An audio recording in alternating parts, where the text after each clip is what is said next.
그런데 주제넘지. 그게 진짜 강력하죠. 나는 그걸 경험해봤거든. 얼마나 강력한지.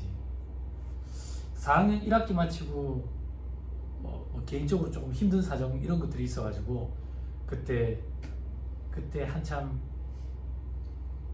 그치 영어학원의 문법 강의 알바하면서 모아놓은 돈 좀 있었고, 그리고 경남 통영에 가가지고 도로 확장하는데 노가다 하면서 돈 좀 벌고 이래가지고 그가 중국을 갔어.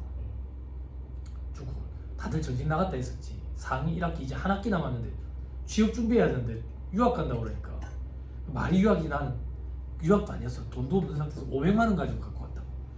500만 원 가지고 가서 400만 원 쓰고 100만 원 남겨왔으니까 좋은 사람들 많이 만나가 내가 거기서 또 알바를 또 했거든. 한국어를 가르쳤어. 그러면서 버는 돈도 있고 막 그랬는데,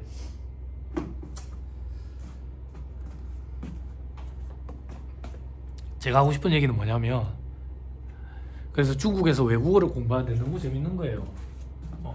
왜 재밌지? 왜 재밌지? 어릴 때부터 외국인이랑 대화하는 사람들 보면 항상 그게 동경의 대상이었거든. 그래서 재밌나? 근데 영어는 왜 그래 재미없지? 중국어는 재밌는데 왜 영어는 재미없지? 가만 생각했더니 방식이 다른 거야. 우리는 읽고 쓰는 것부터 공부하니까 재미가 없는 거야. 근데 해외에 나가면 듣는 것부터 문제야. 들어. 그러면 이런 상황에서는 이런 말을 하는 거구나. 그런 상황이 됐을 때 내가 똑같이 읊어. 이 말하는 게 되는 거야. 듣고 말하고 읽고 쓰는 거지. 쓰는 건 별도로 공부를 안 해도 돼. 그리고 이런 공부가 엄청 강력하다라고 느낀 게, 문법 공부라는 걸 해본 적이 없어. 문법 과목이 있었는데 아직 나는 그 반까지는 못 올라갔거든. 근데 시험 문제 푸는데 문법 문제 웬만한 건 다 풀리더라고. HSK 시험 볼 때 그걸 느꼈어. 다음 보기 중 빈칸에 알맞은 것을 선택하시오. 보기가 4개인가 5개인가 그랬는데, 이 보기 4개 5개를 전자사전에 찾으면 똑같아 뜻이. 그러니까 어법을 물어보는 거야. 용법을. 근데 문법 공부를 해본 적이 없어. 문제 어떻게 풀었는데 1번 넣어서 한번 읽어봐. 문장을. 부자연스럽네. 2번 넣어서 한번 읽어봐. 자연스럽네. 평소에 이런 게 쓰던 말이었던 것 같은데 그게 정답인 거야. 문법 공부도 그렇게 하니까 너무 재밌더라고. 그래서 이제 한국 돌아와야 되는데 말은 막 5년 이상 산 사람만큼 됐어. 고생을 많이 하다 보니까 말이 빨리 트있다고. 근데 이제 한국에 와가지고 말 잘한다라고 이거 뭐 어떻게, 우리나라는 결과 위주의 사회인데 어쩔 수 없이 지원서에 쓰기 위해서 HSK 시험을 봐야 되는 상황이더라고. 그래서 HSK 등급을 땄지. 북경해가지고 시험 보고 와가지고. 그래 한국에 들어와가지고 이제 취직 준비해야 되잖아. 취직 준비해야 되는데 저 경남 통영에 있는 어떤 조선회사에 지원을 했다고. 기획팀에 지원을 했는데 토익 시험은 본 적이 없으니까 토익 시험 점수는 없지. 0점이지. 쳐본 적이 없으니까. 근데 최종 면접을 갔다고. 최종 면접을 갔는데 나랑 옆에 지원자랑 둘이 중에 한 명을 뽑는 거야. 둘 중에 면접관은 4명인가 5명인가 그랬어. 그랬는데 이 사람이 엄청 기분 나빴을 것 같아. 이 사람은 엄청 뭐라 그래야 되지? 압박 면접이라고 표현해야 되나? 지금으로 따지면 많이 속상했겠어. 지금 생각해보니까. 나랑 계속 비교를 하는 거야. 어떤 비교를? 이 사람 연세대 석사 출신이더라고. 경영학과 석사 출신. 근데 나보다 10살이 많아. 계속 그 질문만 하는 거야. 누구시는 옆에 거기 지원자인 장병호 씨랑 10살 차이가 나는데, 만약에 혹시 두 분이 같이 입사를 해서 같이 일하게 된다면 그 나이 차이 갭을 어떻게 극복할 거냐고. 계속 그런 질문만 하는 거지. 근데 나는 어떤 생각했냐면, 이 사람한테 관심이 있나 보다. 난 질문을 안 해. 나한테는. 근데 내가 합격했어. 이게 사회생활 할 때 10살 차이면 서울대도 이겨. 서울대도 이긴다고. 그 나이가 그 정도로 중요한 거야. 그게 왜 그럴까라고 생각해보니까 내가 조직생활 해보고 조직을 운영해보니까 이해가 돼. 어떤 이해가 되는데, 신입사원 이번에 뽑을 건데 얘가 지원자로 들어왔어. 근데 우리 사무실의 막내는 얘인데 얘보다 나이가 많아. 그러면 안 뽑게 돼. 트러블 생길까 봐. 네가 아무리 뛰어나도 나이가 그 정도로 중요해. 사회생활 할 때는 얼마나 스트레스 받겠냐, 그지? 근데 이 시험 합격하잖아. 나이 아무도 안 물어봐. 나이 안 물어. 그냥 거래처 사장이 한 번씩 그럴 때는 있어. 만나잖아. 전화 통화하고 어디서 만나기로 만나면 내를 위아래로 자꾸 훑어. 네가 세무사 방금 그 통화한 그 세무사? 이 바닥에 하도 고지시켜서 나도 아직 젊은 세무사거든. 그러니까 네가 세무사? 직원 아니고 세무사? 이래 막 부른다고. 근데 전화 통화해보면 할아버지랑 오래 살아가지고 영감쟁이 말투를 쓰거든. 그게 나이 많은 줄 알고 만나보면 그렇다고. 그래. 이 바닥에서 나이 얼마나 많은지, 나이가 뭐 얼마나 젊은지 그런 거 안 따져. 얼마나 좋아 그것만 해도. 그치? 동기부여 되냐? 이것도 안 되냐? 어떻게 해야 되냐 동기부여를. 우리 집에 야 금송아지가 3마리가 있다 이렇게 할까? 농담이다. 자, 또 합시다. 자, 밑에 전자세금계산서가 있죠, 그죠? 세금계산서 종류로는 이렇게 종이에 써가지고 한 장씩 나눠 가지는 것도 있는데 전자로 발급하는 것도 있어. 그걸 전자세금계산서라 그래. 그럼 뭐 전자라는 게 왜 도입됐냐 이거야. 종이를 하니까 이게 갑질 이런 게 많이 발생했던 거야. 어떤 거냐면 봐봐. 공급자가 공급받는 자한테 이거 7월 1일에 공급을 해. 요런 게 왔을까? 7월 1일에 공급을 해. 자꾸 누가 물을 묻히나? 이거 물 묻히면 안 되는 분필이거든. 내가 아는데 7월 1일에 공급을 한다고. 7월 1일에 공급을 하면 공급하는 자 입장에서는 부가세 신고해야 될 거 아니에요? 그죠? 부가세 신고 언제까지 하는데? 1월 25일. 그래서 신고와 동시에 납부해야지. 얼마? 100만 원. 100원을. 얘는 1월 25일에 신고하고 30일 내에 환급받지. 나 이런 표현 되게 싫어하는데 우리 사회에서 이런 표현들을 많이 하더라고. 얘들을 갑이라잖아. 구매팀. 얘들 을이라잖아. 영업팀. 물건 사는 사람은 갑이잖아. 막 갑질 이렇게 안 좋은 표현 많이 하잖아. 그래서 얘들이 갑질을 하는 거야. 어떤 갑질을 하냐면 물건은 7월 1일에 넘기주고 세금계산서는 6월 30일자로 좀 끊어주라. 6월 30일자로. 그럼 얘들 입장에서는 이걸 7월 25일에 신고를 하고 30일 내에 환급받으니까 환급 기간이 반절 정도 확 당기지. 그지? 근데 얘들은 어떻게 해? 돈을 빨리 내야지. 대금도 아직 다 못 받았나 본데. 그래서 이런 힘이 없는 공급자를 보호하기 위해서 전자세금계산서라는 게 도입이 됐어. 그럼 이제 전자세금계산서는 어떤 거냐면 똑같은 세금계산서인데 그걸 타이핑을 쳐서 메일로 보내줘. 학생들은 이런 게 궁금하더라고. 그게 전자세금계산서 똑같아. 서식도 타이핑 쳐서 메일로 보내주는 게 전자세금계산서야. 전자세금계산서 대신에 종이보다 이렇게 장난칠 가능성은 확 줄어든다 이거야. 됐어요? 그러면 이제 전자세금계산서가 아니고 기존에 발급하던 세금계산서는 우리는 종이로 된 세금계산서, 수기로 작성한 세금계산서 이런 식으로 표현을 해. 페이퍼 이런 식으로 표현한다고. 됐어요? 그죠? 자, 그럼 전자세금계산서. 세금계산서 종류로 일반적인 종이 세금계산서랑 전자가 있다. 그죠? 자, 그럼 전자는 어떤 사람들이 발급해야 되는데 전자는 법인 무조건 전자로 발급해야 돼. 그리고 전자세금계산서 의무발급 개인사업자가 있다고.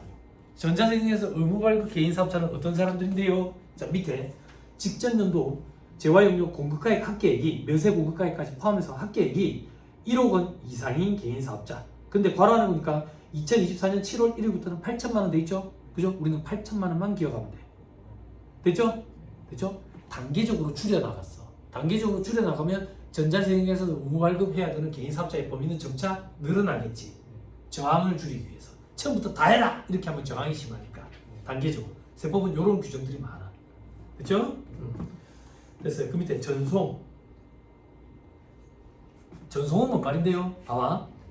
전자세금계산서를 발급했다는 얘기는 타이핑을 친 전자세금계산서를 메일로 보내줬다는 얘기라고. 메일로. 응? 메일로 보내주면 이 메일로 보내준 전자세금계산서를 국세청 전산에다가 보내. 이걸 전송이라 그래. 언제까지 보내야 되는데? 다음 날까지 보내는 거야. 다음 날까지. 됐어요? 됐죠? 그래서 다음 날까지 국세청에다가 전자세금계산서 발급 명세를 전송해야 된다. 됐어요? 너 현업에서 일을 해본 적이 없잖아. 여기 언니들은 잘 아는데 현업에서는 어떻게 돌아가냐면 이 전자세금계산서를 국세청 홈택스라는 사이트 들어봤어? 국세청 홈택스라는 사이트에서 발급을 할 수 있거든. 발급을 하면 어차피 국세청 사이트잖아. 그래서 연동이 돼 있어가지고 바로 전송까지 할 수 있도록 돼 있어. 그럼 다음 날이나 이런 표현은 정하지 않아도 되지 않을까요?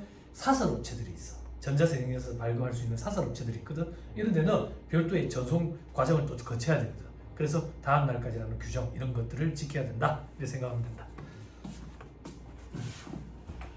다음 페이지. 세금계산서 기재사항이 되어 있죠.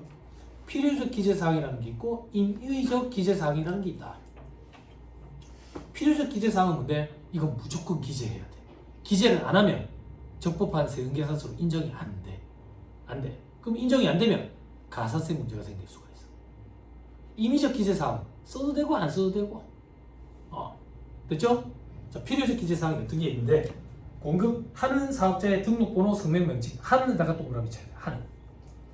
공급하는 사업자의 사업자 등록번호 그리고 성명명칭. 동그라미 2번. 공급받는 자의 등록번호. 받는에다가 동그라미 쳐야 돼. 친구야.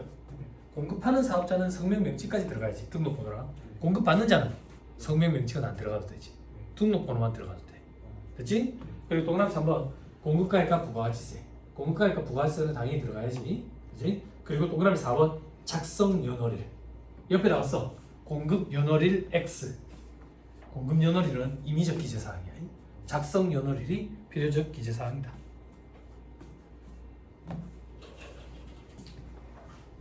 됐나요?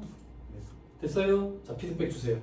자, 필요적 기재사항에 어디를 봐도 도장이란 말이 있어 없어? 서명이란 말이 있어 없어? 없지요? 없지요?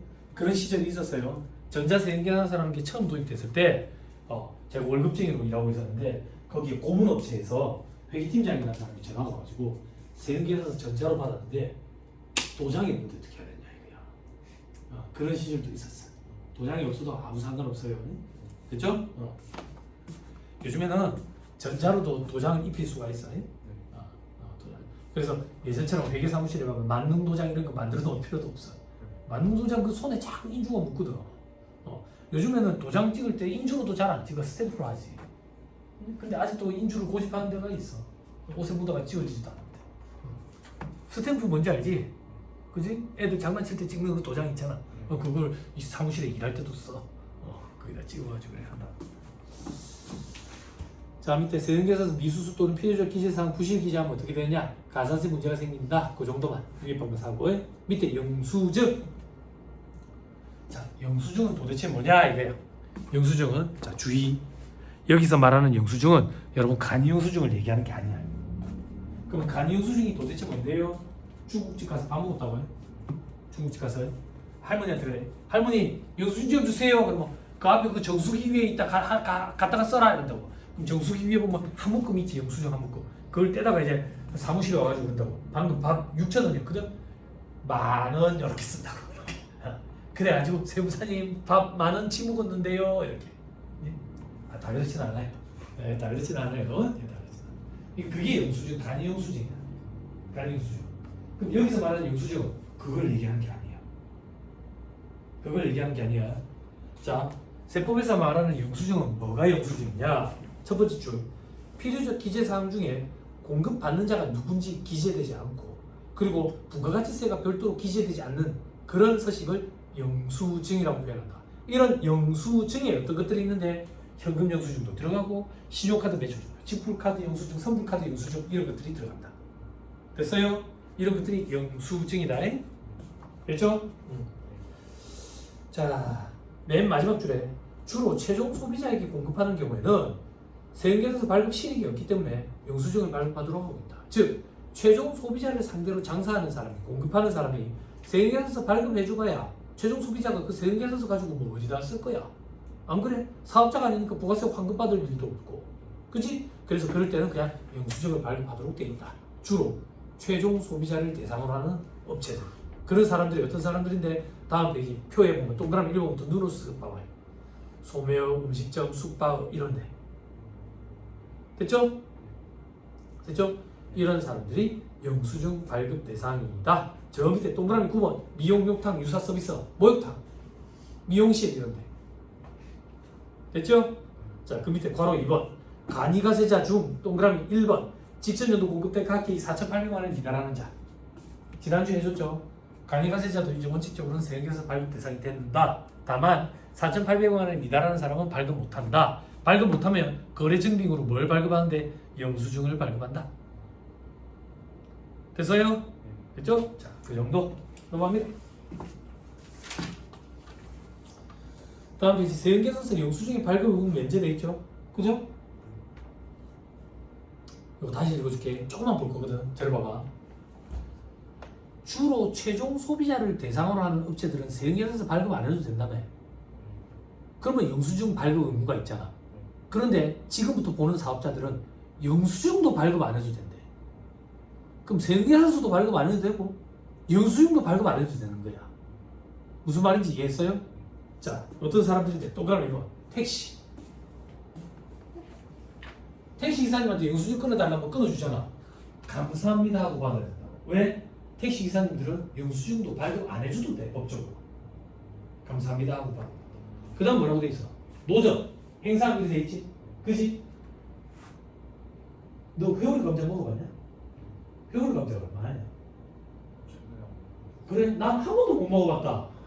회오리 감자. 언니 회오리 감자 먹어봤어요? 회오리 감자? 회오리 감자 한 2,000원 해요? 3,000원 해요? 회오리 감자 3,000원 주고 이 언니가 사 먹으면서 그러는 거야. 영수증 끊어주세요. 그러면 그 사람이 회오리 감자 꼬치로 팍 찌른다고. 사 먹으러 오지 마라. 오뎅 사 먹으면서 영수증 끊어주세요. 그러면 오뎅 꼬치로 팍 찌른다고. 그런 사람들. 영수증도 발급 안 해준다. 됐어요? 그렇죠? 자, 또 어떤 사람들. 동그라미 2번에 끝에 미용, 욕탕, 유사 서비스, 목욕탕 달치기로 끊으면 카드 받아주거든. 할머니가 카드 영수증 끊어준다고. 그것만 하면 감사합니다 하고 받으면 돼. 아무것도 안 끊어줘도 무방하대. 법적으로. 그렇죠? 또 어떤 게 있느냐? 나머지는 보지 맙시다. 어려우니까. 뭐 그런 것들이 있더라. 그렇죠? 넘어갑니다. 45페이지 일반 과세자 부가세 계산 구조. 매출세액에서 매입세액 차감해서 납부세액 납부한다. 얼마 돼도 안 하지만 저 밑에 가면 공제 감면세액 이런 것들도 있다. 그리고 여러분들이 좋아하는 가산세도 있고. 그렇죠? 자, 그 밑에 74.7%는 국세, 25.3%는 지방세. 넘어갑니다. 다음 페이지 보니까 부가세 신고서 돼 있네. 친구야, 학생 친구야, 이거 신고서 보니까 느낌이 어떠냐? 구역질 막 나지? 구역질이다라고 붙여놓은 거다. 요즘에는 이렇게 시험 문제가 잘 등장 안 한다. 천만다행히도. 그게 무슨 말인데요? 과거에는 자료를 다 던져주고 그냥 신고서를 작성하시고 있더라고.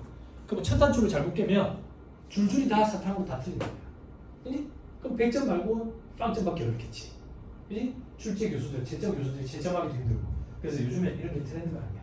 트렌드가 아니고 이 중에 어느 칸에 들어갈 숫자를 계산하시오. 이런 식으로 준다. 부분 줘. 됐죠? 자, 넘어갑니다. 근데 나중에 2차 시험 준비할 때 되면 이걸 안 보고도 그릴 수 있게 돼. 그 정도로 반복 학습 아닙니다. 48페이지 과세 표준과 매출세액 돼 있죠? 그죠? 넘어갑니다. 49페이지 과세 표준 돼 있죠? 자, 7번 봐봐요. 이 파트는 강의 안 할 거거든요.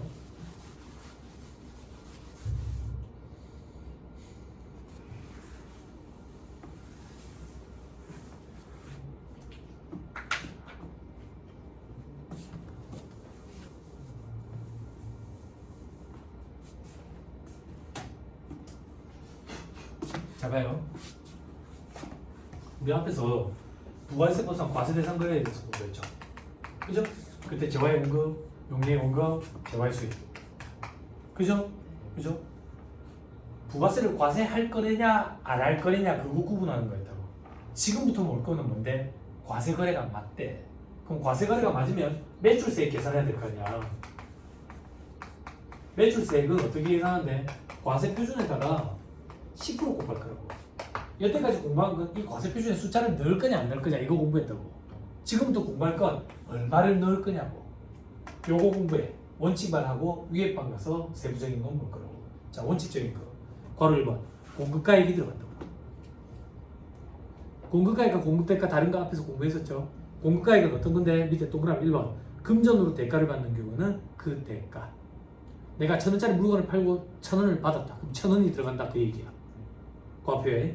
동그라미 2번. 금전 외의 대가를 받는 경우에는 공급 한 재화 용액의 시가. 한에다가 동그라미. 공급 한 재화나 용액의 시가. 금전 외의 대가를 받는 경우. 이게 도대체 무슨 말이지? 들어보세요. 저는 이 물건을 판매하는 사람입니다. 이 물건을 판매하는 사람이에요. 그럼 제가 이 물건을 얘한테 팔아야 돼. 그럼 얘는 저한테 뭘 줘야 돼? 돈을 줘야지. 근데 네가 돈 말고 이걸 준 거야. 이게 금전 외의 대가라고. 이게 뭐야? 교환이에요. 교환이에요. 그러면 내가 부가세 신고할 때 이 교환은 부가세법상 과세대상 거래에 들어가느냐? 교환 계약 앞에서 했다고. 교환 계약도 실질적 공급에 들어간다고. 계약상, 공급상 모든 원인에 따라서 재화를 인도에 양도하는 거에 들어간다고. 그럼 부가세가 과세가 돼. 과세가 됐다는 얘기는 과표의 10%만큼 부가세를 때리겠지. 그럼 과표에 이거 값이 들어가야 되냐? 이거 값이 들어가야 되냐 이거야. 공급 뭐라고 돼 있어요? 뭐에 동그라미 치라고 돼 있어? 한 재화나 용액의 시가라고. 받은 거의 시가가 아니라. 물론 얘랑 이거랑 값어치가 같으니까 교환이 일어났을 거야. 근데 값어치가 다르면 차이 금액만큼 현금 수수가 일어났겠지. 그렇지? 그것도 고려를 해야 돼. 그래서 공급 한 재화나 용액의 시가가 들어가야 된다. 됐습니까? 그렇죠? 오케이, 됐습니다. 그 정도 보시면 됩니다. 나머지 보지 마세요. 많아요. 이게 대부분이에요. 쭉쭉 넘어가시고 55페이지 대손세액 공제도 위에 판가서 하는 겁니다. 자, 59페이지 매입세액과 차가감 납부세액의 계산. 자, 지금부터 볼 건 뭔데? 매입세액 파트를 보는 거예요.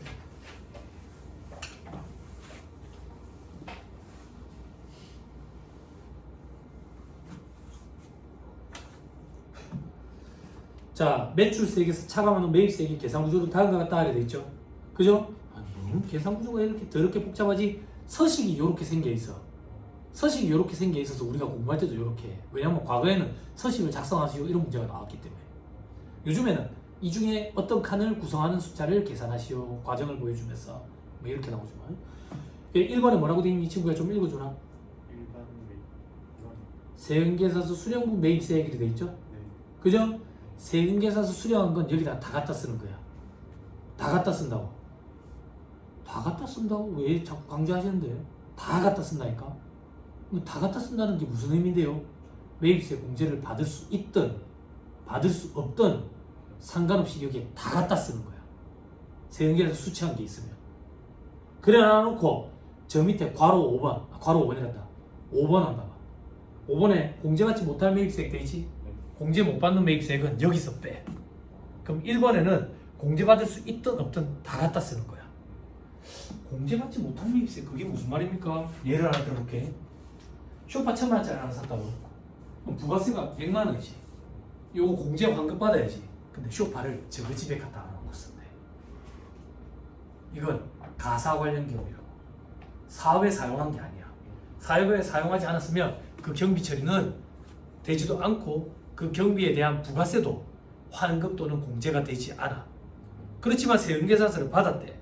받은 거는 1번에 다 쓰고 공제 못 받는 건 5번에서 빼버리도록 돼 있다고. 그래서 5번에 공제받지 못할 매입세액을 우리는 현업에서 불공제 매입세액, 그래서 불공 이렇게 표현해. 어? 무한도전의 물공 말고 불공 이렇게. 이 불공이 매입세액 파트에서 가장 중요해. 암기하라고 시킬 거야. 현업에서 일하는 사람이든 고시생이든 다 암기하라고 시킨다고 저는. 이 책의 저자가 앞글자를 조금 따놨어. 앞글자 따라온 대로 암기를 할 거야.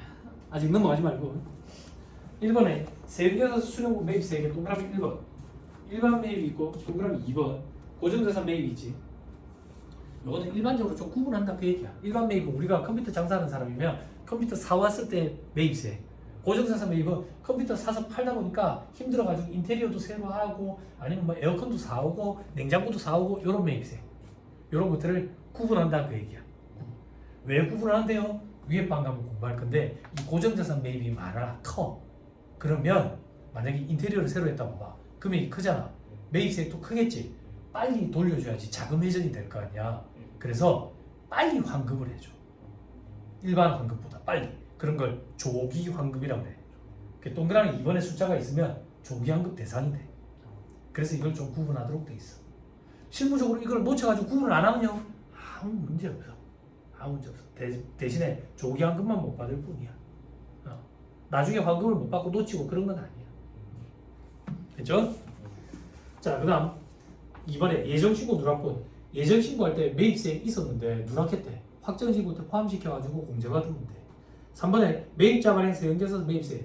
세금계산서는 원래 공급하는 자가 발행하는 건데 공급받는 자가 발행하는 경우도 있어. 왜? 공급하는 자가 죽어버렸어. 도망가버렸어. 깜빵가버렸어. 이런 경우에는 공급받는 자가 관할 세무서장한테 요청해가지고 받는 경우가 있어. 그런 게 있다더라. 그리고 4번에 그 밖에 공제 매입세액 이런 게 있어. 위에 방금 할 건데 뭐 의제 매입세액이라든지 뭐 이런 것들이 있다고.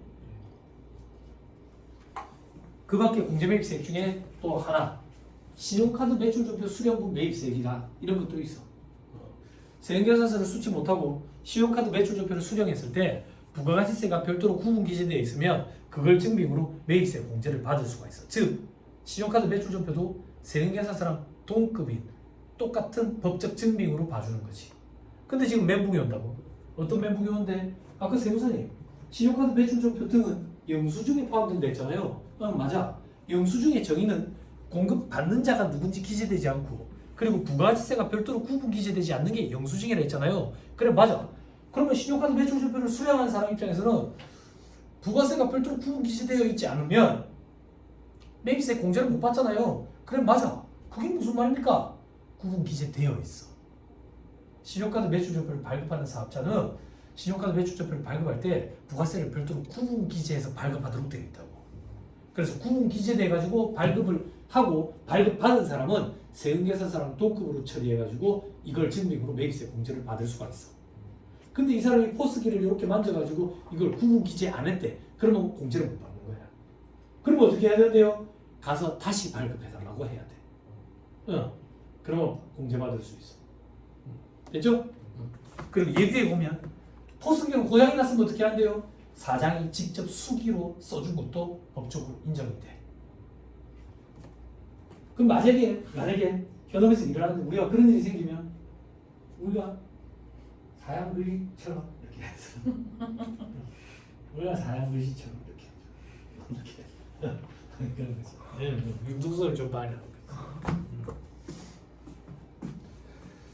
됐습니다. 넘어갑니다.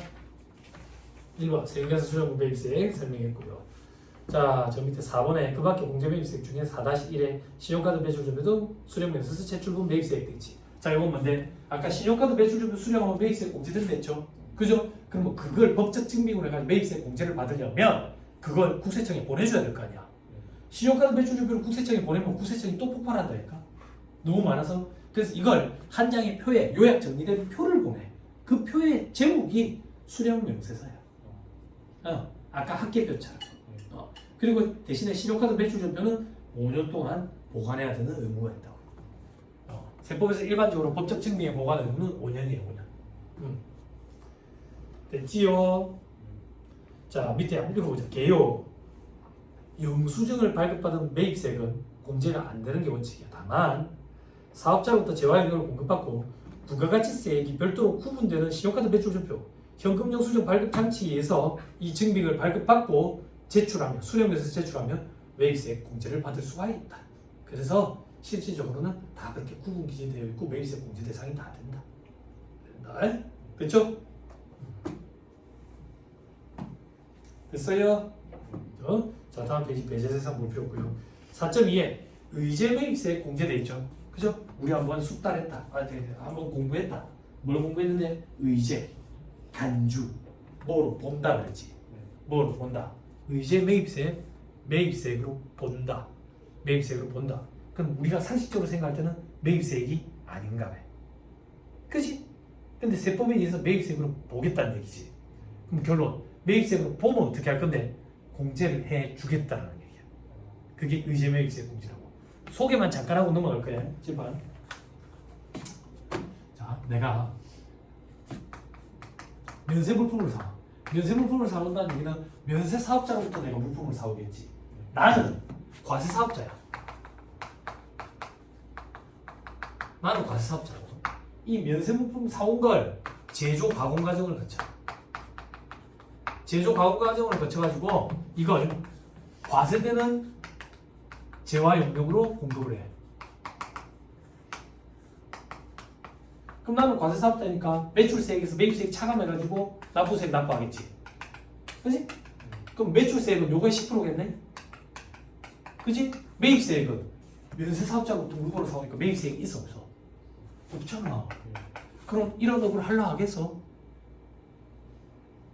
이런 업을 하려 하겠어? 안 하려 하겠지. 그래서 매입세액이 없음에도 불구하고 일정 금액을 매입세액으로 의제해서 공제해줄게. 그게 의제 매입세액 공제라고. 됐어요? 그럼 이런 사업자들이 어떤 사업자들인데? 음식점. 면세되는 무, 배추, 양파, 감자 이런 걸 사와서 과세되는 음식 용역으로 제공하는 거죠. 또 어떤 사람들인데? 통조림 제조업자. 복숭아 이런 걸 사와가지고 복숭아 통조림이라는 그 가공 과정을 거쳐가지고 과세되는 물품을 파는 거지. 또 어떤 사람들? 와인 제조업자. 면세되는 포도를 사와가지고 과세되는 와인을 파는 거지. 또 어떤 사람들? 가구 제조업자. 면세되는 인목을 사와가지고 과세되는 걸 파는 거지. 시험에 제일 잘 나온 게 음식점업자. 음식점업자. 그럼 다시 의제 매입세액 공제. 매입세액이 없음에도 불구하고 매입세액으로 의제해서 공제해주겠다네. 그럼 몇 프로를 매입세액으로 의제해서 공제해주면 될까? 10% 해주면 되잖아. 10%. 10%. 그치? 근데 이게 놀부 계산이야. 10%를 안 해줘. 그럼 얼마나 해주면 돼? 100분의 2, 104분의 4, 106분의 6, 108분의 8, 109분의 9. 여러분들은 1차 시험 대비목적으로 요것만 암기하면 돼요. 요거 말고 100분의 5, 109분의 9, 103분의 3 이런 것도 있는데 조특법 규정에 그런 거 공부 안 하고 요것만 하면 돼요. 요 얘기를 해줘야 요게 일부구나라는 걸 알아서 암기를 해요. 그냥 요것만 얘기해주면 뭐 이렇게 많아 이걸 다 암기해야 돼? 암기 못하면 어떻게 되는데 꼭 그런 걸 질문하는 애들이 있어. 그런 거 왜 질문하는지 모르겠어. 암기 못하면 어떻게 되는데요? 떨어지는 거지 뭐. 쪽나는 거지 뭐. 그치? 그렇죠? 숫자는 나중에 계산기 두드려 보시면 요로 갈수록 조금 더 커요. 102분의 2보다 109분의 9가 훨씬 더 커요. 이런 게 의제 매입세액 공제예요. 관련된 업체 중에 이런 업체들 있죠, 그죠? 그래서 이게 과거에 장난을 많이 쳤어. 이런 사람들이 어떤 장난을 많이 쳤냐면 부가세 신고할 때 되면 부가세는 소비자 돈을 대신 받아서 내는 거라고 우리가 앞에서 공부했잖아. 간접세라고. 그래서 부가세는 줄일 수 있는 그런 성격의 세금이 아니라고. 물론 경감공제세액이라는 게 있지만 몇 달 때도 안 해. 그래서 정말 빠꾸만 사업주들은 돈을 받으면 부가세만 별도로 다른 통장에 모아놔. 부동산 임대업자들 중에 한 달에 월세만 3억씩이 되는 사람들은 부가세 낼 때 되면 아무리 부자도 당장 몇 천만 원, 1억 이런 돈은 마련이 힘들다고. 그런 사람들은 부가세를 다른 통장에 모아놓는다고. 그런 것 때문에. 근데 이런 사람들은 구멍가게 조그맣게 음식점 하는 사람들은 부가세가 왜 이러면 좀 줄이달라 이런다고. 회계사무실 너가 능력이 없어서 그런 거 아이가? 막 이런다고. 그런데 회계사무실의 직원이라는 사람이 부가세는 줄일 수 있는 성격의 세금이 아닙니다. 소비자 돈을 대신 받아서 내는 성격이기 때문에 빠꾸마신 사업주분들은 이렇게 모아놨다가 내시기도 합니다. 이 설명이 맞는 설명이라고. 이래 설명을 해야 되는데 제가 실무 강의할 때 실무 담당자들한테 어떻게 잔소리하면 이렇게 잔소리한다고. 그때 회계사무실의 담당 여직원들이 뭐라고 답변하냐면 사장님이 영수증을 그거밖에 안 끊어와서 그래요. 증빙을. 적게 끊어와서 그래요. 그런다고. 그러면 사장들은 이래 얘기한다고. 지금이라도 그러면 끊어오면 넣어주나? 그러면 뭔가 선심 쓰는 것처럼 그 지금이라도 끊어오세요. 그래 제가 사장님 것만 특별히 넣어드릴게요. 그런다고. 그러면 어디서 거짓으로 끊어온 거예요. 세금계산서를. 세금계산서를 혹은 이거를 거짓으로 끊어오는 거야. 이게 뭔데? 연쇄사업자가 끊어주는 건 세금계산서 못 끊어주거든. 부가세가 없잖아. 그래서 세금이라는 말이 빠진 계산서라는 걸 끊어준 거. 근데 우리 앞에서 공부했지. 연쇄사업자는 부가세법상 납세의무자에 해당하지 아니한댔지. 부가세법상 납세의무자에 해당하지 않으니까 부가세법상 재관 의무를 부담할 의무가 없거든. 부가세 신고 납부 의무도 없어. 그래서 심적 부담이 덜해. 덜하다는 표현이 무슨 어떤 표현인데요? 이런 거 막 그냥 발행해 주는 거야. 실제 거래가 없었음에도 불구하고 이걸 막 발행해 주는 거야. 그럼 이 사람이 그 회계사무실의 여직원이 얘기하는 얘기를 듣고 여기를 다시 찾아간다. 좀 더 끊어주라. 그럼 뒤에 0을 한 개씩 더 붙여주는 거야. 그래야 이 의제매입세 공제를 무차별하게 엄청나게 받아내는 거지. 거짓으로. 그래서 몇 년이 아니라 벌써 한 10년 됐네. 의제매입세 공제에 한도 규정이 생겨버렸어. 적당히 했었어요. 적당히. 그러면 회계사무실 경력도 얼마 안 되는 짧은 동생들이 막 그런 질문을 한다. 샘사님 요즘에 안 그럴 것 같은데요? 엉망을 뭐하시냐면 천지야. 아니, 맞아요. 아연을 엉망을 뭐하냐? 엉궁 엉망을 뭐하시야겠다고. 어딘지 모르겠지 친구야. 어딘지 몰라야 된다. 알 수 있을 정도로 내가 얘기하면 나 잡혀간다 붙여. 엉망을 뭐하시냐면 엄청나다. 거기 엉망을 뭐하시냐면 안에 업체가 500개씩 된다. 엄청났다 안에 가면. 거기서 어떤 일들이 이런 일들이 비일비재하다. 막 끙끙 앓고 있어. 그러는 거야. 왜 이렇게 끙끙 앓는데? 내 요번에 그걸 못 맞춰가지고 이거 못 맞췄나? 내 한 2천 3천 넘는데 그거 누구 먼저 해라. 다음번에 내 그거 좀 신경 써주라. 2천 3천 끊어. 충분히 큰일 나고. 저렇게 걸리면 다 같이 걸리는 거야 뭐. 뻥튀기 왜 하라니까. 응? 그리고 세무사들이 신고할 때 성실하게 신고해야 하는데 저런 걸 하는 세무사 사무실 몇 군데가 있어. 그래서 나도 카드라로 들었는데 의연시장 안에 가볼 때 의연시장 근처에 의연시장 근처에 가면 농산물 도매시장만 맡아 하는 데들이 있대. 의연시장이랑 상인들이랑 저기 있어 저기. 지저분한 업체만 맡아서 하는 데가 있어. 뭐 어쩌겠어. 능력이라 얘기하잖아. 근데 나중에 대봐. 너가 정말 배가 고플 때 있지. 그런 제의가 없다. 희한하다 사람 일이. 배가 고플 때 그런 제의가 꼭 오거든. 근데 그걸 조금만 버티면 돼. 배고픈 상태로. 그러면 괜찮아. 나도 그런 제의 많이 받았거든. 엄청 배고플 때 그걸 조금만 버티면 돼. 조금만. 어떻게 버티셨는데요? 현명한 여자가 옆에서 말려준 건데. 네. 집에 같이 살고 있는 여자가 말려주면 돼. 알았지? 결혼 빨리 해야 되겠지? 네? 또 말 조심해야지. 또 이거 또 누가 젠더 갈등 그런 소리 하는 거 아니야? 젠더 어이가 없어. 젠더 갈등.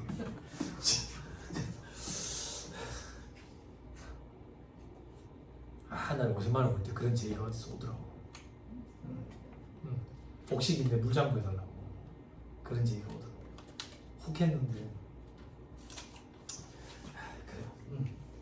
자, 이게 의제매입세 공제예요. 그 위에 방법은 좀 자세히 얘기할까요? 어려워. 한도 규정까지 있기 때문에. 넘어갑니다. 쭉쭉 넘어가고 64페이지. 이제 공제받지 못할 매입세.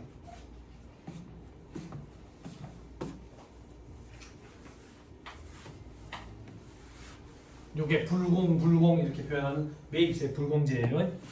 이 책의 저자가 앞글자를 좀 땄어요. 저는 앞글자 따가지고 공부하는 걸 좀 경멸하는 스타일이에요. 왜냐하면 강사들마다 수험생을 도와준답시고 과목마다 앞글자를 따주는데 앞글자가 겹쳐요. 그럼 수험생들이 멘탈이 나가는 거예요. 이거는 안 하면 못하다고. 근데 어쩌겠어요. 저는 자존심 이런 게 없거든요. 여러분들이 제 손을 떠나게 됐을 때 이 책의 저자 강의를 들으시게 될 거예요. 제 손을 떠나게 되면. 그러면 제가 이 책의 저자가 강의한 방식대로 해줘야 여러분들이 연계가 돼서 된다고. 저는 재무회계 가르칠 때도 김영동 회계사님 스타일대로 했고 원가 관리기 할 때도 임세진 회계사님 스타일대로 했어요. 여기 와가지고 제가 교재를 다 바꿔놨어요. 원가 관리기 원래 다른 교재를 썼었는데 임세진 회계사님 책으로 바꿔놓고 재무회계는 김현도 회계사님 걸로 바꾸고 세법도 제가 강현태 회계사님 걸로 바꿔놨어요. 이 세 명이 제가 생각할 때는 최강 트로이카예요 지금. 물론 이제 영원한 게 없지만 지금 계속 지속되고 있어.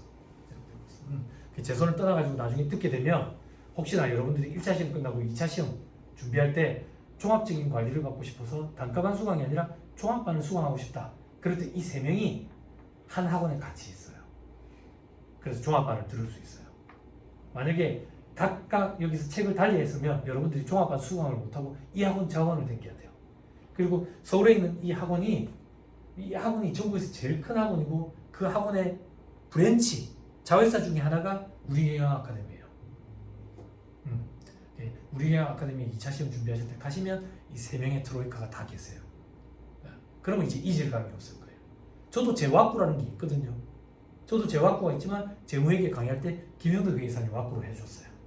왜? 자존심 이런 거 없으니까. 아니 네 학부가 아니 김현도 회계사님 학부가 훨씬 더 좋아요. 제가 진짜 존경스러운 분이에요. 이분의 머리가 너무 담고 싶어요. 천재적인 분이에요 진짜. 아직은 여러분들이 심도 있는 공부, 어려운 공부를 안 해서 모르시겠지만 위에만 올라가시게 되면 김현도 회계사님, 여러분들 재무회계 책의 저자가 얼마나 천재적인 머리를 갖고 계시는지 느끼시게 될 거예요. 이제 저야 이제 그 정도 아니 그 원가 관리 얘기는 당사가 누구든 상관없이 쉬워요. 이렇게 생각하면 된다 친구야. 원가 관리계 수업 시간에 네가 잠깐 졸았어. 어떻게 이번 시간은 계속 졸았다 깼다가 하다 보니까 1시간을 통으로 날렸어. 강의 때 뭐 했는지도 모르겠어. 괜찮아. 집에 가서 혼자 책 보면 돼. 재무회계 수업 시간에 졸잖아. 집에 가면 안 풀린다. 세법 수업 시간에 졸잖아. 집에 가면 오늘 어디 있는지도 모른다. 네, 그렇다. 절대 졸면 안 된다. 절대 졸면. 자, 합시다. 공제받지 못할 매입세 불공제 매입세 불공제 매입세. 자, 불공제 매입세액은 이렇게 한다더라. 이 책이 주잖아. 토, 사, 세, 이, 배, 등, 면. 그냥 앞글자를 따는 거야. 제가 앞글자 따는 공부는 추천 안 한다. 나중에 공부량이 많아지면 앞글자끼리 겹치거든, 충돌하거든. 토사세 비대등면은 수험생들이 다 암기하는데 토가 뭐냐? 먹고 토하는 건가? MT인가? 뭐 이런다고. 이게 DB 쪼는 거거든. 근데 이런 일이 왜 생기냐면 강사들마다 앞글자를 따주니까 토가 겹치는 거야. 이 토가 재무회계의 토였나? 세법의 토였나? 헷갈린다. 이게 좋은 방법은 아니야. 좋은 방법. 근데 초심자들이 공부할 때는 하나, 둘, 셋, 넷, 다섯, 여섯, 일곱 개가 있다라는 걸 떠올리는 것 자체도 힘들거든. 그래서 앞글자를 많이 따서 한다고. 공부량이 적을 때는. 나중에 자연스럽게 다 돼. 자, 토는 뭔데? 동그라미 한 번씩 칠까? 65페이지 괄호 7번. 토지에 관련된 매입세. 토의 동그라미. 됐죠? 그 다음 64페이지 괄호 3번. 사업과 직접 관련 없는 게 매입세. 세는 두 개예요. 괄호 1번에 매입처별 세금 계산서 한계표 미제출 부실 기준. 또 하나 더 있어요. 괄호 2번에 세금 계산서 미수령 부실 기준. 됐죠? 자, B는 다음 페이지 괄호 4번. 비영업용 소형순자 구입 임차 유지와 관련된 매입세. D는 어때? 괄호 5번. 기업 업무 추진비 관련 매입세. 이게 과거에 접대비였어. 접대비 관련 매입세거든. 접대비라는 용어가 역사 속에 사라졌어. 올해부터 기업 업무 추진비라는 용어로 바뀌었다고. 그래서 기업 업무 추진비 관련 매입세 이렇게. 그럼 요거는 뭐라고 따서 해야 될까? 기 이렇게 할까? 기 이러면 안 겹치나? 토사세 비기 등면 이렇게 해야 될까? 아니 편하신 대로 하세요. 저는 이게 아글자 따는 거 별로 안 좋아해가지고. 이걸 강의하면 학원에 정말 너가 그렇다는 얘기는 아닌데 학생들이 이런 뻘짓을 많이 하거든. 학생들이 어떤 뻘짓을 많이 하냐면 선생님 앞글자 따가지고 제가 말이 되는 걸 엮고 왔는데 이렇게 하면 참 그 암기할 때 편하지 않을까요? 그냥 해. 그래, 그럴 시간에 문제다 문제 더 풀어. 쓸데없는 짓 좀 하지 마. 그게 그렇게 기발하면 이 바닥에 있는 강사들이 이미 만들었을 거야. 그래 얘기하거든. 예, 그런 거 구상하지 마. 학원에서 뭐 어느 정도 회계 공부했다고 자기만의 와꾸를 또 만드는 애들이 있다. 그런 애들이 보면 이 바닥에 10년씩 공부해. 정말 뭐 그래 정말. 그게 와꾸가 정말 완벽하고 강력하면 이 바닥에 있는 똑똑한 강사들이 이미 만들었을 거야. 나중에 위에 방 가서 공부해보세요. 김영덕 회사님 책 보면 놀라실 거예요. 저는 제가 생각할 때 그분은 회계사가 아니라 수학자를 했어야 돼. 여러분들 회계책 보면 막 그래프 그림 나올 거거든. 나중에 위에 방 올라가면 그림을 처음 도입한 사람이 그 사람이에요. 여러분들 어느 정도인지 못 느낄 거예요. 이 바닥에 있는 사람들이 그걸 업적이라고 표현해요. 그 정도로 대단한 거예요. 예, 그런 분이 여러분들이랑 동시대를 살면서 책을 써주고 있을 때 빨리 합격하고 나가야 돼.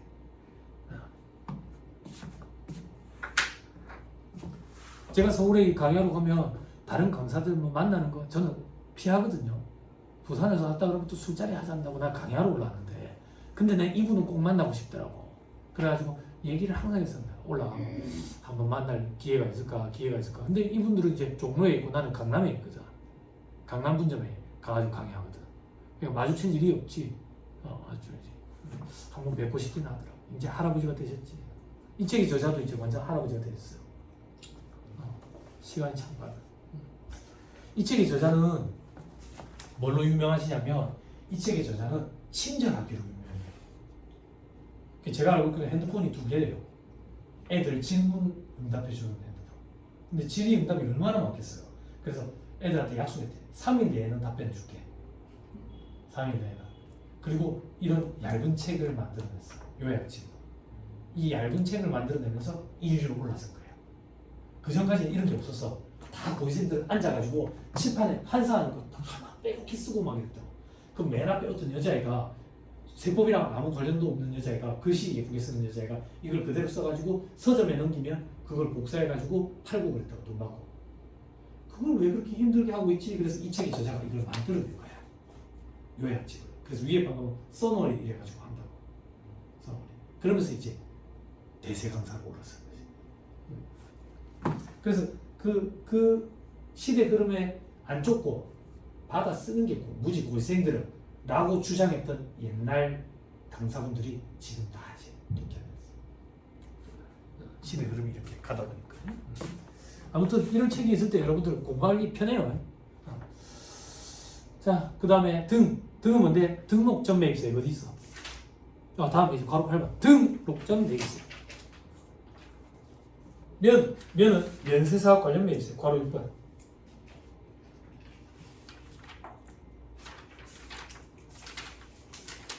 됐죠? 지금 봐보세요. 갈래기만 설명드릴게요. 토지 자본적 지출 관련된 매입세액을 얘기한다고. 자, 이건 어떤 건데 여러분들 회계 시간에 정태하 회계사랑 유형자산 파트 공부했어요? 유형자산. 해마다 수험생들이 똑같아요. 무슨 얘기를 하든 처음 듣는 듯한 표정이죠. 이 방구만 아니라 위에 방 올라가도 수험생들은 그런 거 한 적 없는데요. 그럼 내가 그런다고 심시한 정태하 회계사한테 일로 준다. 내가 그런다고. 그럼 한 것 같은데요. 그래 왜 거짓말해? 했는데 기억이 안 나는 거지. 맞대. 그렇게 얘기해야 돼. 안 했는데요가 아니라 했는데 기억이 안 납니다. 응? 했어 안 했어? 유형자산 들어봤어? 유형자산이 뭐예요?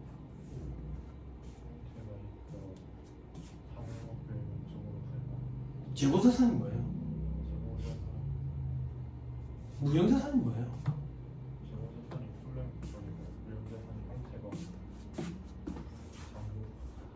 아니 세상 살아가는 얘기라니까 회계가. 사장님 창고에 재고 왜 쌓아놓고 있습니까? 팔라고. 판매 목적으로 보유하는 자산? 재고자산. 재고자산은 취득원가라는 표현을 안 쓰고 매입원가라는 표현을 쓰거든. 그럼 매입원가는 부대비용을 가산한다고. 부대비용 가산한다는 얘기가 뭔데? 나 컴퓨터 때다가 판매하는 사람이거든. 컴퓨터 때다가 어디서 용산 기사 뭐 있어?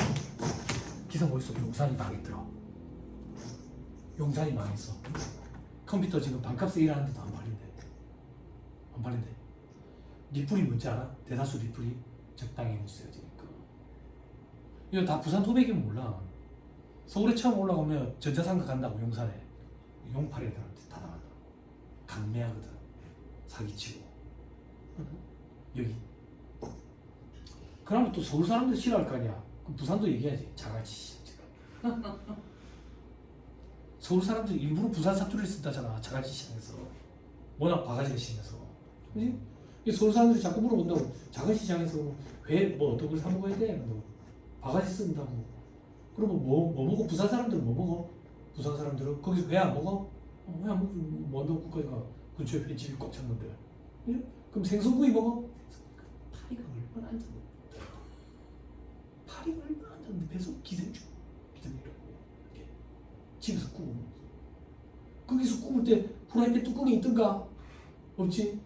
그지? 그걸 바로 구워서 줘? 한참 걸리는데 총을 다 구워놓지. 그럼 그 앞에 막 선풍기 같은 게 돌고 있다고. 돌고 있는데 그걸 피해서 파리가 앉지.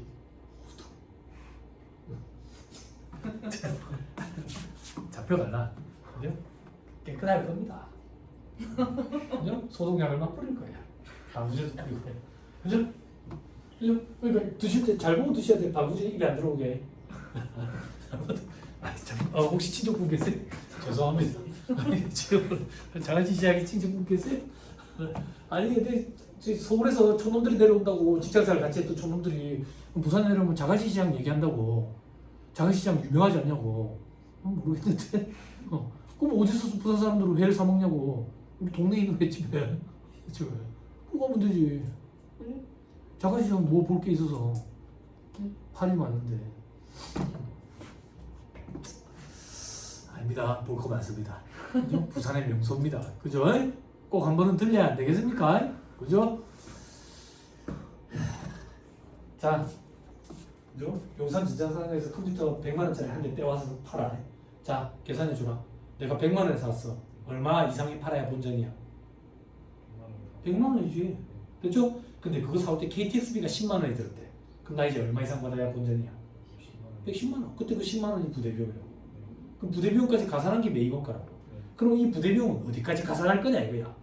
판매 가능한 상태에 이르기까지 발생한 부대비용을 다 가산하지. 됐죠? 됐죠? 그럼 예습됐네. 유형자산으로 가자. 유형자산의 정의는 뭔데? 다행히 기계장치 만들어 샀어요. 쓰려고 샀죠. 사용 목적으로 보여야 자산? 유형자산. 근데 장사 하루 이틀하고 치울 거 아니지? 일반적으로 장기간. 회계에서 말하는 장기간은 1년 기준으로 많이 따지지. 그치? 근데 장기간 사용 목적으로 보유하는 자산에 무형자산이라는 것도 있거든. 그거랑 구분하기 위해서 물리적 실체가 있는 건 유형자산. 됐죠? 유형자산은 취득원가라고 그러거든. 취득원가도 부대비용을 가산한다고. 부대비용 언제까지 가산하는데 사용 목적이기 때문에 사용 가능한 상태에 이르기까지 발생한 모든 부대비용 가산하지. 기억나요? 회계 시간에 공부했던 거. 요번에 우리 그 기계장치를 하나 샀는데 이 기계장치 러시아에서 샀어. 소련에서 샀다고. 근데 이 기계장치 특징이 뭐냐면 땅을 좀 파가지고 반쯤 심은 상태로 해야 돼. 그래도 내가 명색이 사장님인데 곡괭이질 할 수는 없잖아. 곡괭이질 하라고 사람을 썼다고. 그 인부 비용. 그것도 기계장치 취득원가에 들어가야지. 그렇지? 이걸 소련에서 사오다 보니까 매뉴얼이 소련말로 돼 있어. 그럼 어떻게 해? 번역을 못 하잖아. 효도를 데리고 와야지. 효도를. 효도를 데리고 와가지고 번역을 시켰다고. 전문가에게 지급하는 수수료. 이런 것들 다 부대비용으로 들어가지고 취득원가에 가산돼야지. 됐죠? 네. 그 파트 공부할 때 토지랑 건물의 일괄 취득 공부했어요? 네. 공부했어요? 네. 토지만 사용할 목적으로 취득한 경우 이거 했어요? 네. 됐네. 해봅시다. 친구들 너 이름 뭐라 했죠? 윤, 동, 우, 윤, 동, 우. 나한테 몇 번 물어봤냐 이름? 한 3번 물어봤냐 내가 너한테? 2번? 괜찮네. 아직 안 놀린 20번 정도 물어볼 거거든 앞으로. 너무 놀라지 마라. 저기 바본가? 왜 저러지? 장난치는 건가? 장난치는 게 아니라 잘 몰라. 잘 몰라서 한 20번 정도 물어볼 거야. 저기 옆에는 이제 강의 끝마칠 때쯤 되니까 이름이 이제 다 암기가 되더라. 근데 지금 또 아무도 모르겠어. 나 우리 와이프랑 우리 애들 이름 알아. 우리 집 걔들 이름도 내가 알고 있긴 하네. 자, 동우야, 이게 뭐야? 그렇지, 헝거라는 얘기야. 헝거. 알았지? 자, 이런 게 불만이 있으면 내 강좌 들으면 안 돼. 알았지? 이건 뭐라고? 헝거야. 이게 어떻게 헝거입니까? 그러니까 들어오지 말라고. 해마다 그림이 업그레이드 돼. 예전에는 그림을 이렇게 그렸거든. 이랬더니 수강생이 피드백을 주더라. 쌤선생님 이렇게 하니까 포스코 더 샵 같습니다 이러더라고. 그래서 그러면 앞으로 그림을 이렇게 그릴게. 여러분 이렇게 헝거라고. 즉 나는 저기 저 땅이 필요해. 땅이 필요한데 건물이 올라가 있어. 어쩔 수 없이 건물을 같이 샀다고. 그지? 이게 회계에서 두 가지 형태로 표현이 된다고.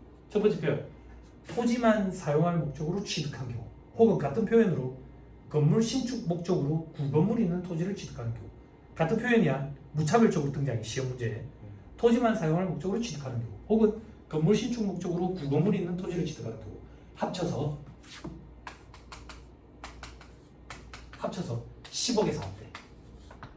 10억에.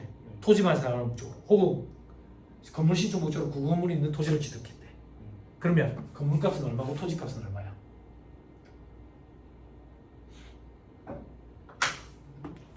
배웠다면서. 토지만 사용하면 안 나고 그냥 토지로 그렇지. 네. 토지만 사용하면 지으면 전액 다 토지 원가라고. 네. 건물 원가는 없어. 됐죠? 네. 자 이제 허물자. 건물 허문다고. 네. 근데 내가 그래도 명색이 사장농이네. 꽃게질 할 수 있겠어? 철거업체 표현. 철거업체. 철거업체 해야지. 그러니까 철거비가 들었어. 철거비 얼마? 2억이 들었다고 볼게. 철거비 2억 든 거 어떻게 처리하냐? 저거 토지 사용 기점이기 때문에 토지의 원가 그럼 토지가 얼마가 되냐? 12억. 12억이 되는 거지. 이게 토지에 대한 자본적 지출이야. 근데 내가 철거업체에 이걸 의뢰하면 철거업체는 여기 부가세 10% 붙인다고. 이게 토지 자본적 지출과 관련된 부가세. 이거는 매입세 공제가 안 돼. 매입세 공제가 안 되면 어떻게 되는데요? 여기서부터는 법인세법에서 공부하는데 요거 토지원가에다가 엎어. 12억 2천으로. 느낌이 좀 와요? 네. 어떤 느낌이? 회계가 됐다라고 보고 그 위에 쌓아 올리는 개념이에요, 세법은. 어? 그러니까 수준이 더 높을 수밖에 없어. 어렵고. 응? 네. 회계가 바탕이 돼 있어야 돼. 네. 그지? 요게 토지 자본적 지출 관련된 매입세 얘기야. 됐어요? 네. 됐죠? 넘어갑니다. 사업과 직접 관련 없는 지출에 대한 매입세. 됐죠? 네. 자, 요건 어떤 건데? 제가 한번 설명을 드렸던 것 같은데. 제 첫 거래처. 첫 거래처가 여사장인데 혼자 컴퓨터 2대, 3대 놔둬놓고 디자인 같은 걸 해요. 로고 디자인 이런 거. 생산 라인은 없어. 로고 디자인한 상태 파일 그대로 넘기는데 이 사람이 감각이 있어. 감각이 있어가 한 해 한 2억 정도 올려. 2억 정도. 근데 참 재밌게 사는 사람이야. 11월 중순 정도 되면 연락이 와요. 저보다 2살 밑인데 반말 비슷하게. 세무사지 마. 12월에 나 바쁜 거 있으면 좀 알려줘. 그러더라고. 12월에 왜? 그러니까 12월에 나 연락 안 될 거야. 왜? 일 안 해? 나 12월에. 왜? 12월에 호르몬이 모시고 여행들이라 세계에. 12월 한 달 일을 안 해. 그냥. 한국에 없을 거니까. 그렇게 하자고. 그 첫 거래처라고. 너무 고마워서 아직도 처음 수입했던 그 수입료 그대로 받고 있어. 그리고 첫 거래처니까 그때 거래처 한 개밖에 없었을 거 아니야.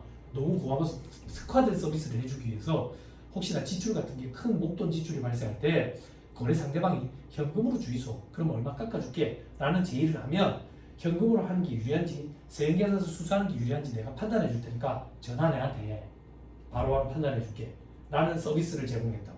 그때 하루는 전화가 온 거야. 전화 와가지고 세무사님아 나 지금 상가에 와 있는데 키보드 살 건데 사장님이 현금으로 달래. 그럼 좀 까준다고. 얼마나 까준다는데? 10% 까준대. 부가세만 까주네. 자기 종수세도 영향 미칠 건데 좀 더 까달래봐. 그러니까 10%밖에 안 된대. 10%더 까면 안 된대. 그래서 그럼 세금이라도 수수한 게 차라리 낫는데 사장님 경비 칠 게 없어가지고. 근데 그때 내가 좀 바빴어. 바빠가지고 짜증 팍 나는 거야. 아니 근데 키보드가 얼마 하는데?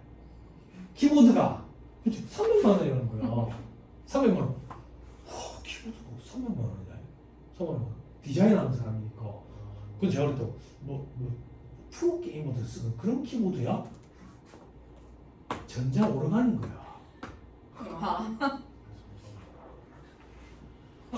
그래. 제가 그랬더니 당신 뭐 하는 사람인데? 키보드 왜 필요한데? 내가 얘기 안 했나? 나 직장인 때인데 키보드 이거 담당이 됐잖아. 부산에서 그 공연해서 한다 했잖아. 그래 키보드 사는 건데 왜? 라는 거야. 사업과 관련 없지. 사업과 관련 없다고. 부가세 공제 이런 거 안 돼. 그래서 10% 까준다 하면 야 무조건 치우라고. 이게 사업과 직접 관련 없는 매입세예요. 부가세 공제 안 된다. 경비 처리도 안 되고. 경비 처리가 안 된다는 표현은 법인세법, 소득세법에서 얘기할 거야. 비용 처리가 안 된다 이렇게 생각하면 돼. 회계로 따지고. 그 다음 B는 뭔데? B는 비영업용 소형수용차 구입, 임차, 유지와 관련이거든. 듣고 올려요. 비영업용 소형수용차 규정은 우리 앞에서 간주 공급 파트에서 했어야 되는데 너 건너뛰었거든. 비영업용 소형수용차는 듣고 올려요. 범위가 개별소비세법상 과세대상 승용차라고 개별소비세법이라는 게 있어. 개별소비세법. 그게 어떤 거냐면 우리 첫 시간에 했나? 개소세, 특소세, 특별소비세, 개별소비세 안 했나? 위에 방 가만 할게. 개별소비세법상 과세대상 승용차야.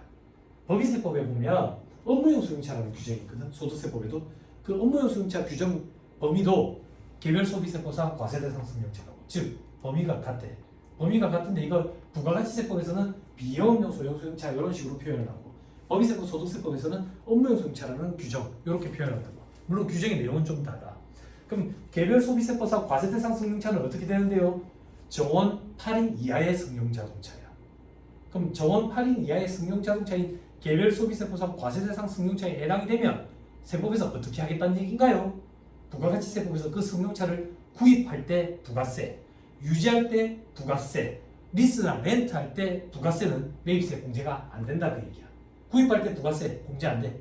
리스나 렌트할 때 부가세 공제 안 돼. 유지는 뭔데요? 기름값, 수리비, 부가세도 공제가 안 돼. 됐어요? 다만 배기량이 1000cc 이내인 것으로서 길이 3.6, 폭 1.6 이내인 것은 제외해 주어 있다고. 그런 차량을 우리는 경차라고 표현해. 그러면 경차는 제외. 경차는 제외라는 얘기는 개별소비세법상 과세대상 승용차에 해당하지 않는 걸로 보는 거지. 즉 비영업용 소형 승용차 규정을 적용을 안 받는다고.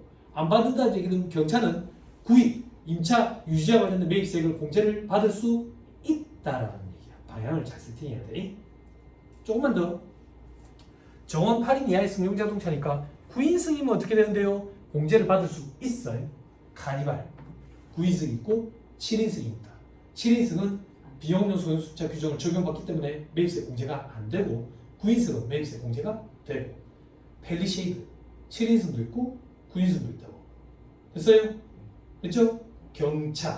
경차는 적용을 안 받기 때문에 매입세 공제가 돼. 시대 상황이 달라졌기 때문에 기름차뿐만 아니라 전기차도 이런 규정을 적용받는다고. 전기차도 경차면 이 규정을 적용을 안 받기 때문에 매입세 공제가 돼. 다만 주의해야 될 게 최근에 현대자동차에서 캐스퍼라는 전기자동차 나왔는데 캐스퍼라는 전기자동차를 출시하기 직전에 경제 위기가 왔어. 전 세계적으로도 경기도 안 좋고 우리나라도 지금 상황이 안 좋아. 그러면 전기차를 출시해봐야 팔리겠어? 안 팔리겠지. 사람들이 가격이 높다고 생각하거든. 그럼 가격을 낮춰야 팔 거 아니야? 가격을 낮출 수는 없어, 차를. 그러면 다른 등급에 있는 차들도 연쇄적으로 다 낮춰야 되거든. 그럼 가격을 못 낮추니까 어떻게 했는데 현대자동차에서 크기를 키워버렸어. 그래서 캐스퍼는 경차인데 캐스퍼 전기차는 소형차야. 차가 커. 경차 기준에 안 들어가. 그래서 제가 신호가 할 때는 그런 거 좀 주의시킨다고. 캐스퍼 전기차는 좀 주의해야 된다고. 경차가 아니라고. 그런 거. 됐죠? 그럼 비영업용은 뭔데요? 영업용이 아닌 건 비영업용. 그럼 영업용은 뭔데요? 영업용 렌트카 회사예요. 렌트카, 리스 회사예요. 리스 차량, 또 택시 회사예요. 택시, 장의업체의 운구용 차량, 그리고 또 캡스나 세콤의 출동 차량, 혹은 운전학원의 이거 연수용 차량, 그리고 자율주행 자동차로서 테스트용 차량 이런 것들이 영업용이야. 그럼 이런 것들이 아니면 전부 다 비영업용. 즉 우리가 일반적으로 생각하는 회사의 차량들은 전부 다 비영업용. 그러면서 소형 승용차, 아까 개별소비세법상 과세대상 승용차에 해당하면 이 규정을 적용을 받아. 이 규정을 적용을 받는다는 얘기는 매입세 공제가 안 된다는 얘기야. 그럼 이 규정을 적용을 안 받는 거는 승용차가 아니면 또 적용을 안 받겠지. 덤프, 버스, 출애라 이런 것들은 매입세 공제가 돼. 위에 방법은 조금 더 심도 있게 본다. 그리고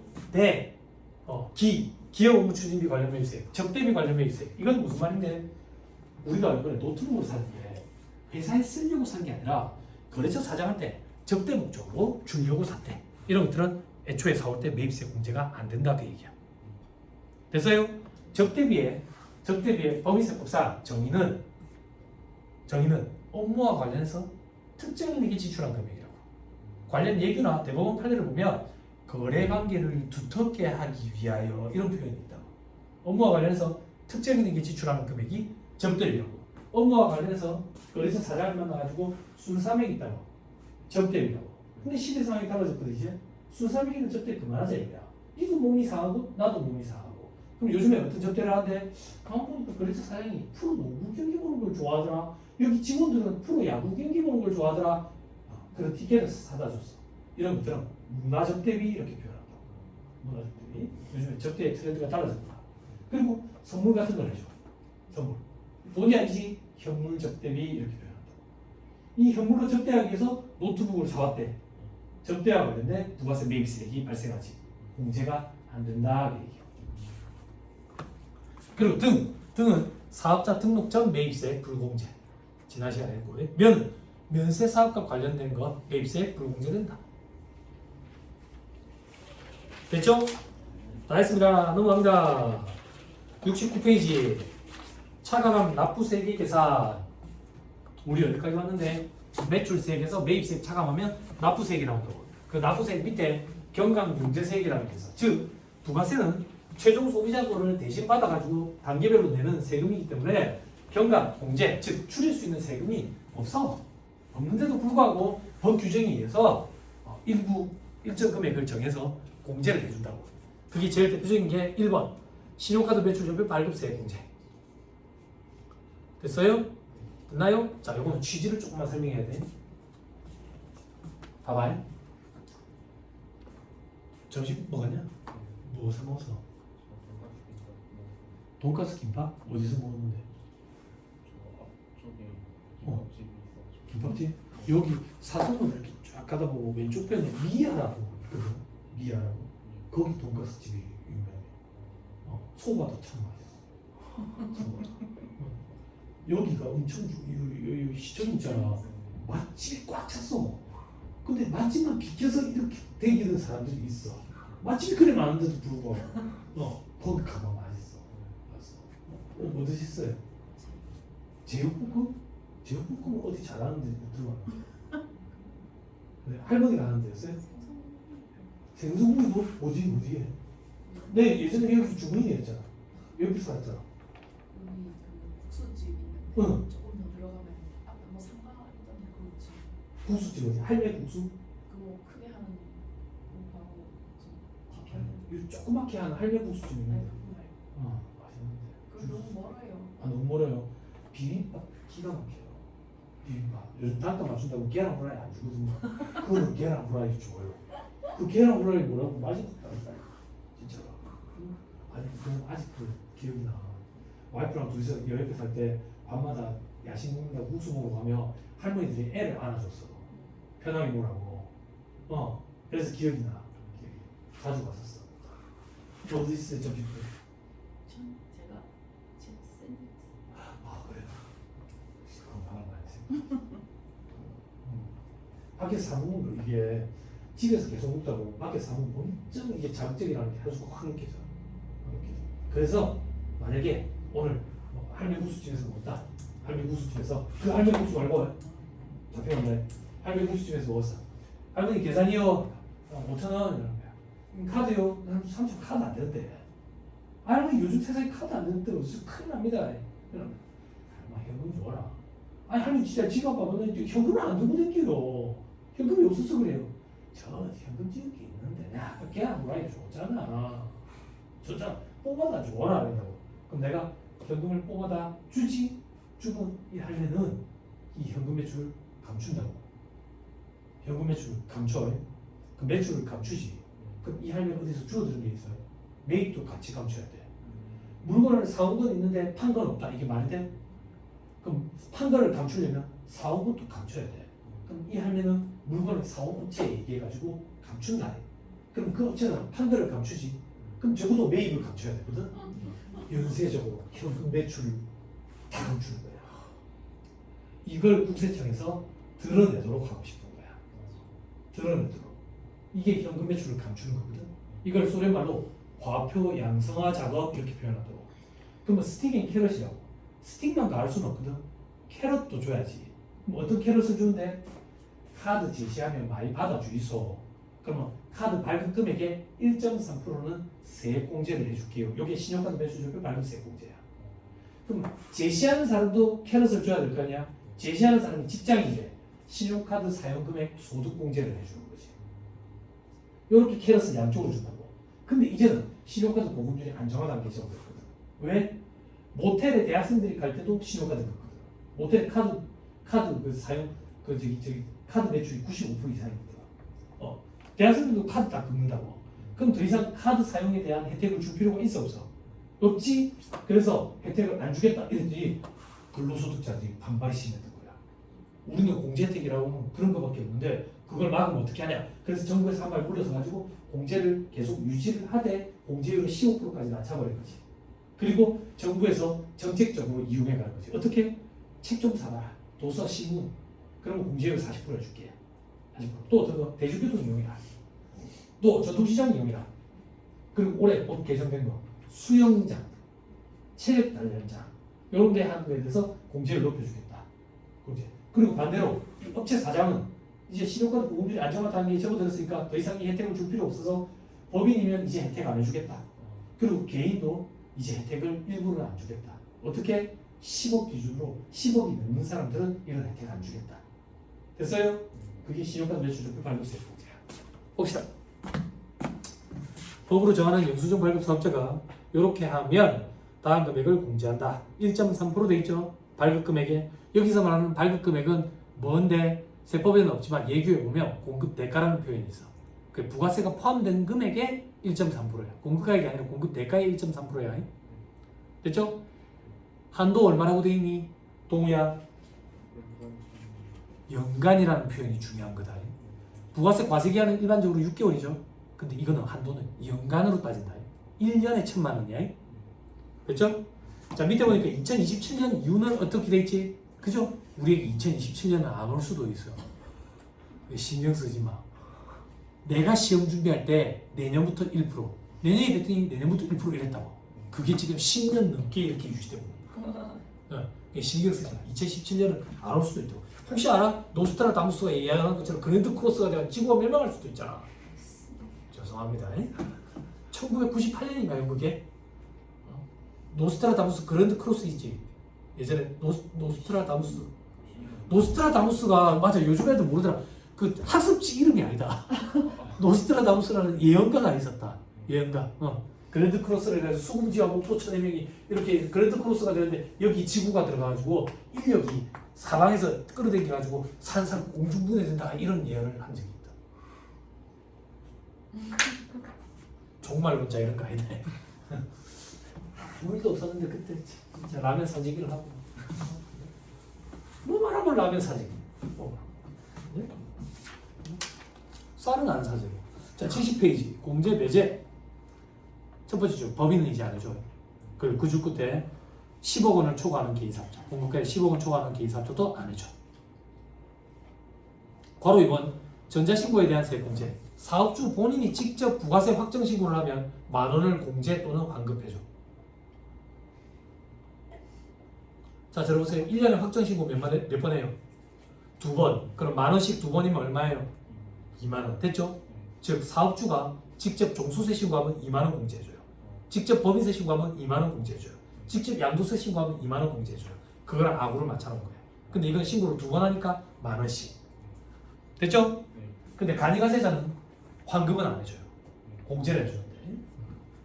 그런 차이점들이 있다. 택시 이런 거 뭐 필요 없고 시험에도 안 나와요. 자 그리고 괄호 4번에 전자세액에서 발급 전송에 대한 세액 공제돼 있죠? 그죠? 요거 첫째 줄 끝에 3억 원 미만인 개인사업자가 전자세액에서 발급하면 그 다음 줄에 200원 구판 금액을 한도는 연간 100만 원이야. 세형계산서 전자로 발급한 발급 건당 200원씩 해가지고 연간 100만 원 한도로 공제를 해줘. 과거에도 있던 규정인데 다시 부활했다 이렇게 생각하면 돼. 다시 부활했다. 그죠? 자, 밑에 가사세 이런 거 볼 필요 없고요. 됐습니다. 다 했습니다. 가사세는 안 본다 그랬고요. 자, 요 정도 하시고 다음 시간에 오시면 소득세법부터 먼저 돼 있네. 소득세법부터 먼저 돼 있지만 우리는 법인세법부터 먼저 합시다. 그죠? 다음 주는 하루 종일이죠. 8시간 법인세법하고 그 다음 주 또 하루 종일이죠. 8시간 소득세법하고 그렇게 하면 이제 끝이 나겠네. 소개 정도밖에 안 될 거예요. 법인세법만 제가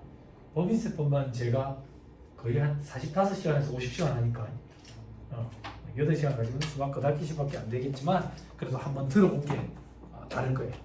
그런 차원에서 한다라고 생각하시면 될 것 같아요. 이 문반에서는 크게 부담 없으니까 아직 너무 막 그렇게 하지 마.